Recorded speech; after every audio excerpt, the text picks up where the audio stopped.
Hello, our story for today is The Puppy Who Wanted a Boy.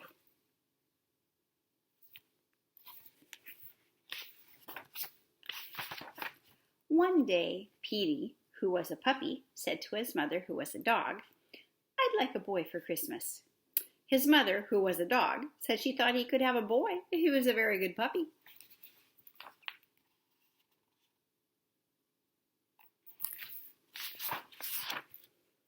So the day before Christmas, Petey's mother asked, "Have you been a very good puppy?" "Oh, yes," said Petey. "I didn't frighten the cat." "You didn't?" asked Petey's mother. "Well, I just frightened her a little," said Petey, "and I didn't chew any shoes." "Not any," said his mother. "Just a teeny weeny chew." "And I almost remembered to bark when I wanted to go out." "All right," said his mother. "I think you've been good for such a little dog. I will go out and get you a boy for Christmas."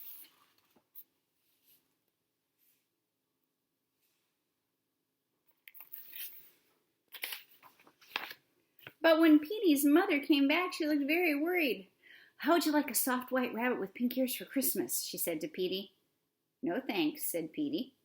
"Don't you want a lovely canary?" "I'd like a boy," said Petey. "How about some guppies?" said Petey's mother. "I just want a boy," said Petey. "Petey," said his mother at last, "there are no boys to be found." "No boys?" cried Petey. "Not one I could find. They're terribly short of boys this year." Petey thought he couldn't stand it if he didn't have a boy. Finally his mother said, "There now, there must be a boy somewhere. Perhaps you can find some dog who would give his boy away."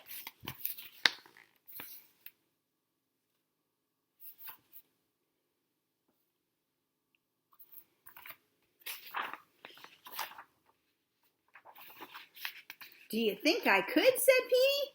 "It wouldn't hurt to try," said his mother. So Petey started off. It wasn't long before he saw a collie racing with a boy on a bicycle. Petey trembled with joy. "If I had a boy on a bicycle," said Petey to himself, "I could run like anything. I'll take a little run right now, and I'll ask the collie politely if he'll give his boy away."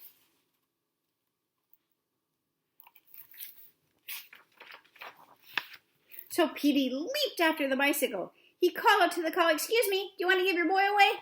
But the collie said, "No, he definitely didn't," in a dreadful tone of voice.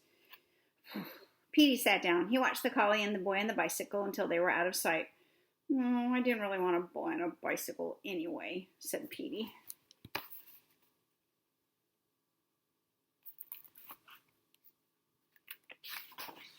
After a while, he saw a setter playing ball with a boy. Petey was delighted. "If I had a boy to play ball with, I'd catch the ball smack in my mouth.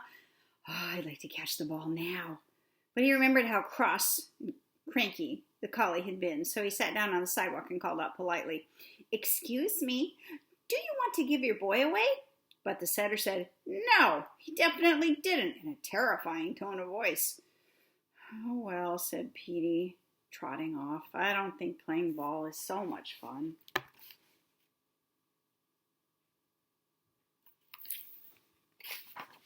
Soon Petey came to a bulldog, sitting in a car with a boy.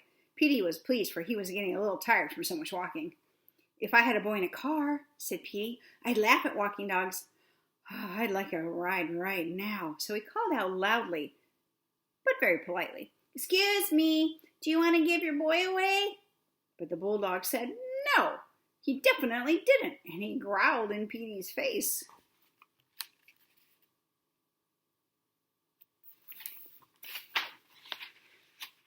Uh-oh. He hurried behind a house and stayed there till he saw the bulldog and the boy drive away. "Well, who wants to go riding in a car?" "Not me," said Petey, coming out from behind the house. He thought he would just rest a little while, though. He had come a long way for such a little dog. He was limping a bit when he started off again, and after a while he met a Scotty, walking with his boy and carrying a package in his mouth. The little black dog is called a Scotty.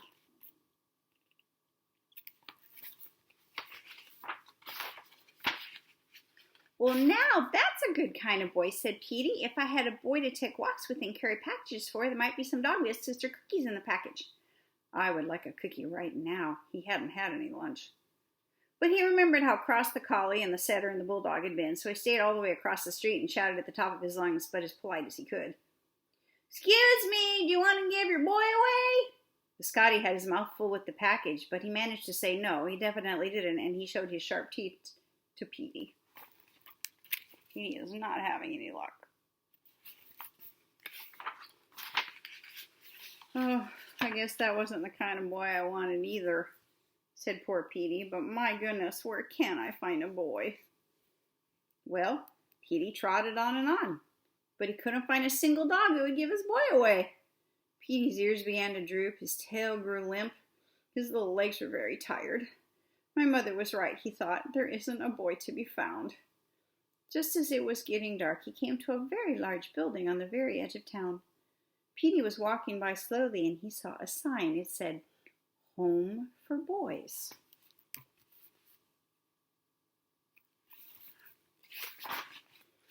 "Maybe I could find a boy here," said Petey to himself. "These boys have no parents and no dog to take care of them either." He padded slowly up the walk of the home. He was so tired he could barely lift his little paws. Then Petey stopped. He listened. He could hear music. He looked through the window. He saw a lighted Christmas tree and children singing carols.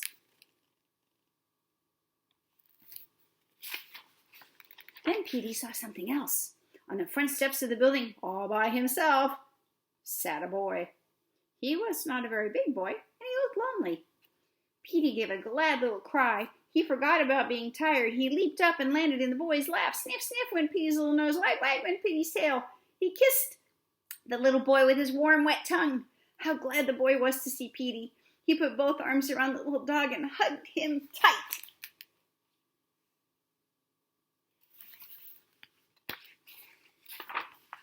Then the front door opened and a lady looked out. "Why, here you are, Ricky," she said. "What is our newest boy doing out here all alone? Come on in and sit near the Christmas tree." Petey sat very still. The boy sat still. The boy looked up at the lady and he looked down at Petey, and Petey began to tremble. Would the boy go in and leave him alone?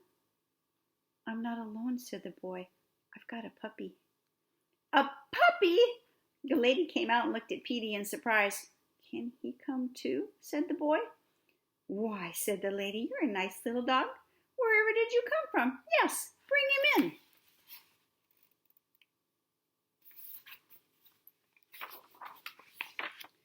"Come on, puppy," cried the boy, and in they scampered. A crowd of boys was playing around the Christmas tree. They rushed to Petey, they picked him up and petted him. Petey wagged his tail, he wagged his fat little body, he frisked about and he licked every one of the boys.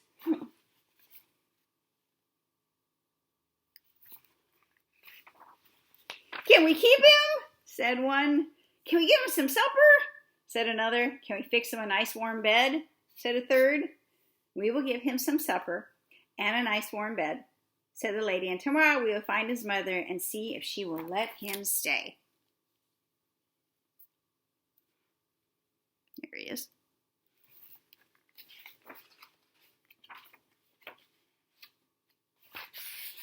Petey knew his mother would let him stay. She knew how much he wanted a boy.